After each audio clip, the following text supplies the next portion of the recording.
Shirdi Sai Charithra, Chapter 41. Story of the Picture, Stealing the Rags and Reading of Jnaneshwari. As stated in the last chapter, we continue here the story of the picture. 9 years after the occurrence of the incident depicted in the last chapter, Ali Muhammad saw Hemant Pant and related to him the following story. One day, while wandering in the streets of Bombay, he bought the picture from a street hawker. Then he framed and set it on a wall in his house at Bandra, suburb of Mumbai. As he loved Baba, he daily took darshana of it. 3 months before he gave the picture to Hemant Pant, he was suffering from an abscess or swelling on his leg, for which an operation was performed, and he was convalescing in his house of his brother-in-law, Mr. Noor Mohammad Peerboy, in Bombay. For 3 months his house in Bandra was closed and nobody was living there. Only the pictures of the famous Baba Abdul Rahman, Maulana Sahib Muhammad Hussain, Baba Sai Baba, Taujiddin, and other saints living were there. The wheel of time did not even spare these. He was lying sick and suffering in Bombay.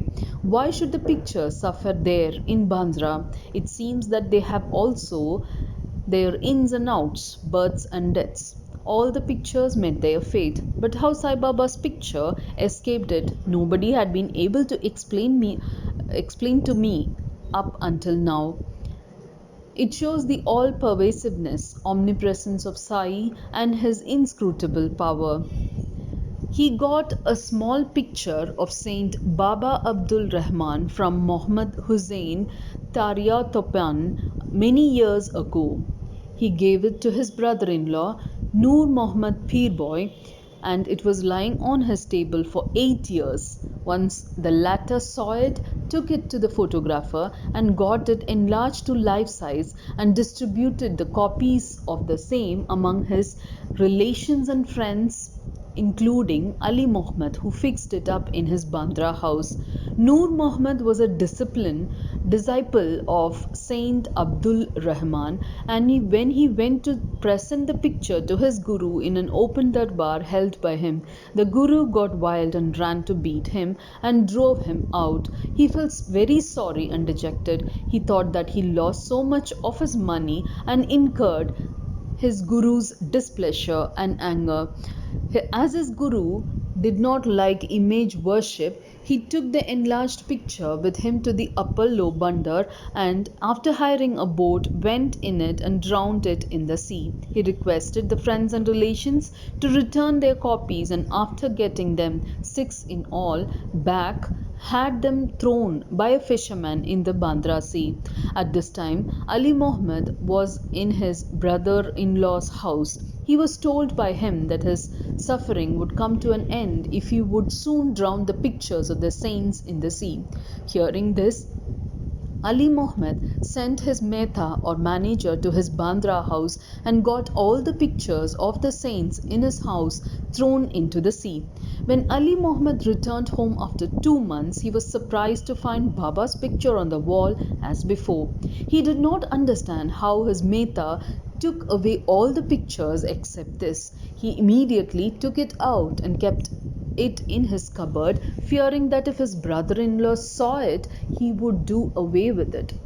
While he was thinking how it should be disposed of and would keep it and guard it well, Sai Baba himself, as it were, suggested to him that he should see and consult Maulana Ismu Mujawar and abide by his opinion. He saw the Maulana and told him everything. After mature consideration, they both decided that the picture should be presented to Anna Sahib or Hemant Pant, that he would protect it well. Then they both went to Hemant Pant and presented the picture in the nick of time. This story shows how Baba knew all the past, present, and future, and how skillfully he pulled the wires and fulfilled desires of his devotees. The following story shows that Baba liked very much those persons who took real interest in matters spiritual, and that he removed all their difficulties and made them happy. Stealing the rags and reading of Jnaneshwari. Mr. B.V. Dio who was Mamalthar of Dahanu, Thana district, wished for a long time to read Jnaneshwari, the well known Marathi commentary on the Bhagavad Gita by Jnaneshwar, along with other scriptures. He could read daily one chapter of the Bhagavad Gita and some portion of the other books, but when he took Jnaneshwari in hand, some difficulties cropped up and he was precluded from reading it. He took 3 months' leave, went to Shirdi, and thence to his home at Pound for rest. He could read there other books, but when he opened Jnaneshwari, some evil or stray thoughts came crowding in his mind and stopped him in the effort. Try however he might, he was not able to read even a few lines with the book with ease. So he resolved in his mind that when Baba would create love for the book and would order him to read it, he would begin, and not until then. Then, in the month of February 1914, he went with his family to Shirdi. There, Jog asked him whether he daily read Jnaneshwari. Dio said that he was desirous of reading it, but he was not successful, and that only when Baba would order him to read it, he would commence. Jog then advised him to take a copy of the book and present it to Baba and start the reading after it was consecrated and returned by him. Dio then replied that he did not want to resort to this device, as Baba knows his heart. Would he not know his desire and satisfy it by giving him a clear order to read? Dio then saw Baba and offered 1 rupee as dakshina. Baba asked for rupees 20, which he gave. At night he saw one Balakram and inquired how he secured Baba's devotion and grace. Balakram told him that he would communicate everything next day after Arati. When Dio went for Darshana next day, Baba asked for rupees 20, which he gave willingly. As the masjid was crowded, Dio went aside and sat in a corner. Baba asked him to come close and sit with a calm mind, which Dio did. Then, after the noon arati was over and after the men dispersed, Dio saw again Balakram and asked him his previous history, what Baba told him, and how he was taught meditation. Balakram was going to reply when Baba sent one Chandru, a leper devotee, to call Dio to him. When Dio went to Baba, the latter asked him when and with whom and what he was talking. He said that he talked with Balakram and heard from his fame. Then Baba asked again rupees 25 as dakshina, which Dio gladly gave. Then Baba took him inside and sitting near the post charged him, saying, "You stole away my rags without my knowledge." Dio denied all knowledge of the rags, but Baba asked him to make a search. He searched but found none. Then Baba got angry and said, "There is nobody here. You are the only thief, so grey haired and old, you came here for stealing." After this, Baba lost his temper, got terribly wild, gave all sorts of abuses and scoldings. Dio remained silent and watching and thought that he might get a beating also.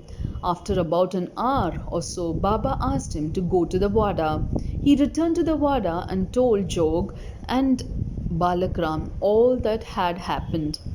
Then in the afternoon, Baba sent for all and Dio also and said that his words might have pained the old man, but as he committed the theft, he could not but speak out. Then Baba asked again for rupees 12. Dio collected the amount, paid it, and prostrated himself before him. Then Baba said to him, "What are you doing?" "Nothing," replied Dio.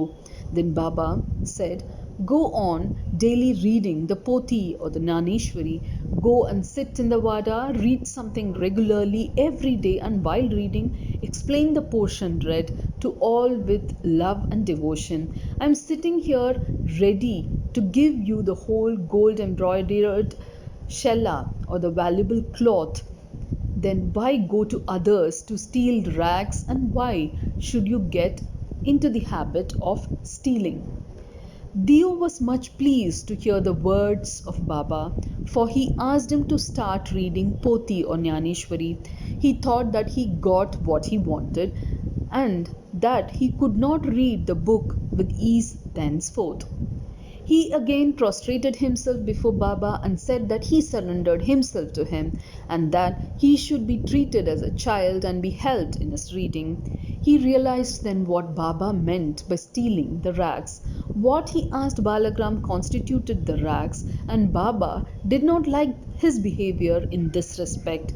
As he was ready to answer any question, he did not like him to ask others and make unnecessary enquiries, and therefore he harassed and scolded him. Dio thought that he really did not harass and scold him, but thought that he was ready to fulfill his desires and there was no use asking others in vain. Dio took these scoldings as flowers and blessings and went home satisfied and contented. The matter did not end here. Baba did not stop with only issuing an order to read. Within a year, he went to Dio and inquired about his progress. On 2nd April 1914, on Thursday morning, Baba gave him a dream vision. He sat on the upper floor and asked him whether he understood the Pothi. No, answered Dio.